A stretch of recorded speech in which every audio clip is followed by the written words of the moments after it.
Welcome back to World Crisis Radio. Webster Tarpley here in Washington, D.C. Obama has declared war on Pakistan, and things are beginning to orient themselves around this, including the orchestration of domestic false flag terrorism. We have the interesting case now that an interview that I did with Bonnie Faulkner at KPFA, Berkeley, San Francisco, has gone on, and there were questions about how does the breakup of Pakistan prevent this much-touted oil and natural gas pipeline operation between Iran and China. Well, again, you have to look at the map. You've got to look at the map, and it's got to be a map that shows you where Baluchistan would be located, where Pashtunistan is located. These ethnic groups, you better figure out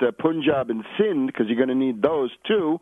You're going to need to know the various ethnic groups of the region, and then imagine simply a line. Draw a line from the Iranian oil fields across Iran and then into Pakistan, up Pakistan, across the various ethnic groups, crossing the Himalayas, above Kashmir, into China. Now imagine, how are you ever going to build that if there's a civil war going on between the Baluchis, or better yet, among the Baluchis, the Pashtuns, the Punjabis, and the Sindhis?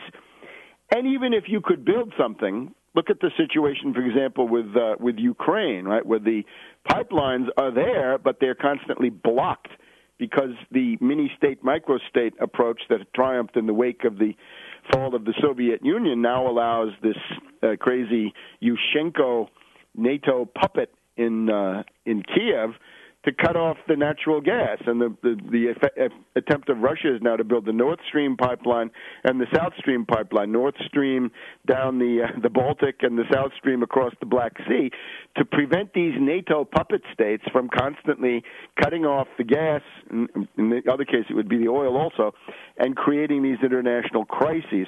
Just locate that port of Gwadar in the lower left-hand corner, the southwest corner of Pakistan. Imagine that you had a tanker terminal there. You could have a pipeline from there into China. That would already do a lot, especially for Saudi Arabia, Kuwait, and some other places where a pipeline might not go, or Abu Dhabi. See where that will go if you have the breakup of Pakistan into component parts. It won't go anywhere. Even if it does, it will be constantly blocked, because as soon as you have these puppet states, if one of them is on one side, the other's going to be on the other, right? We know that, White Russia goes with Moscow, therefore Ukraine has to go with NATO, and so on and so on. So the idea is the export of the Afghan civil war into Pakistan. Now, has anybody figured this out?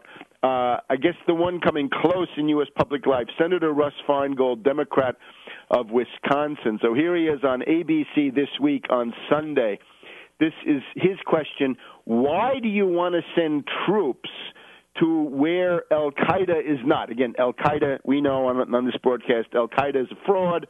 Al-Qaeda is the Arab Legion of the CIA. It's generally controlled. It's a controlled asset most of the time. But we'll bracket the fact that we know that Al-Qaeda is a big fraud. Here's what Feingold says. Pakistan, in the border region near Afghanistan, is perhaps the epicenter of global terrorism, although Al-Qaeda is operating all over the world, in Yemen, Somalia, North Africa, Southeast Asia. Why would we build up 100,000 or more troops in parts of Afghanistan, including places that are not even near the border? The buildup will be, for example, in Helmand province. That is not on the Pakistan border. It's Waziristan. So I'm wondering, what exactly is the strategy, says Feingold, given the fact that we have seen there is a minimal presence of Al-Qaeda in Afghanistan, but a significant presence in Pakistan. It just defies common sense that a huge boots-on-the-ground operation in a place where these people are not is the right strategy. It doesn't make any sense. Well, of course, the answer to that is they are there to goad, persecute, antagonize, strafe, kill, and radicalize the population of Helmand, who are Pashtuns, and drive them into the Taliban and drive them into Pakistan at the same time. And it looks like Feingold does have an inkling. He says U.S. policy in Afghanistan could push terrorists and extremists into Pakistan and further destabilize the region. Here's what Feingold says on this ABC News program. You know, I asked the chairman of the Joint Chiefs of Staff, Admiral Mullen, and Holbrooke, the U.S.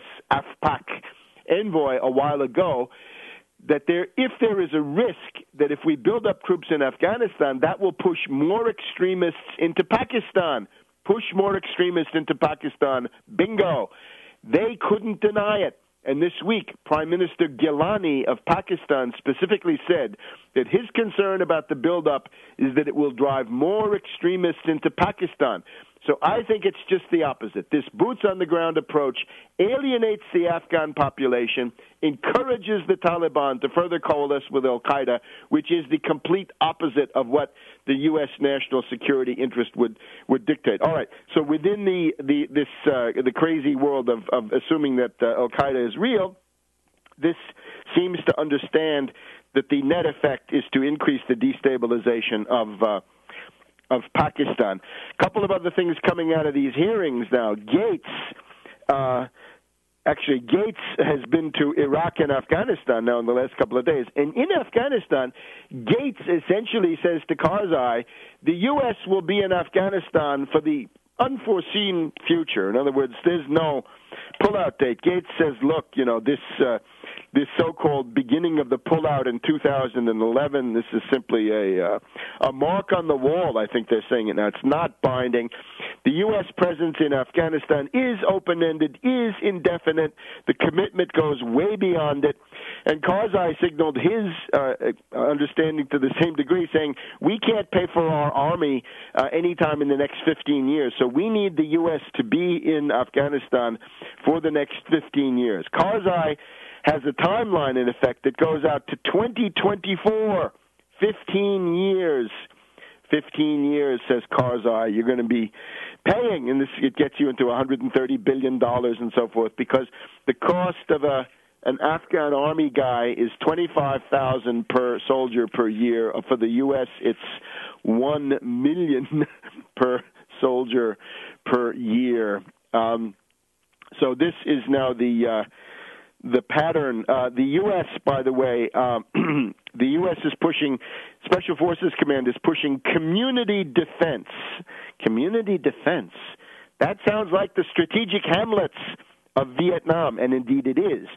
Petraeus is saying we've got to essentially bribe, we've got to do this awakening operation where you turn around various Taliban units. This is called Force Reintegration Cell.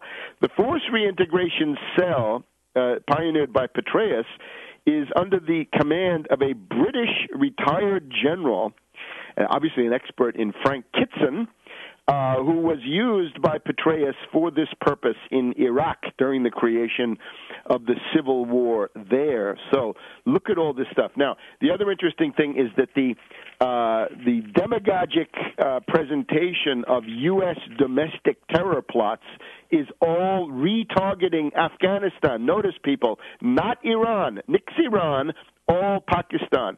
We have 5 young Pakistani males from Northern Virginia. They're between 19 to 25. They have been arrested in Lahore, in the Punjab region, I believe. And the trick is they are being linked to Jaish-e-Mohammed. Jaish-e-Mohammed, which is a Pakistani outlawed terrorist group. And we find that Steve Emerson, oh my gosh, speaking for forces friendly to the Mossad, I guess we have to say, that Steve Emerson says, I was tracking this before this became public knowledge. Jaish-e-Mohammed implicated with Pakistanis in the Washington, D.C. area. We'll have a few things more to say about Jaish in a minute.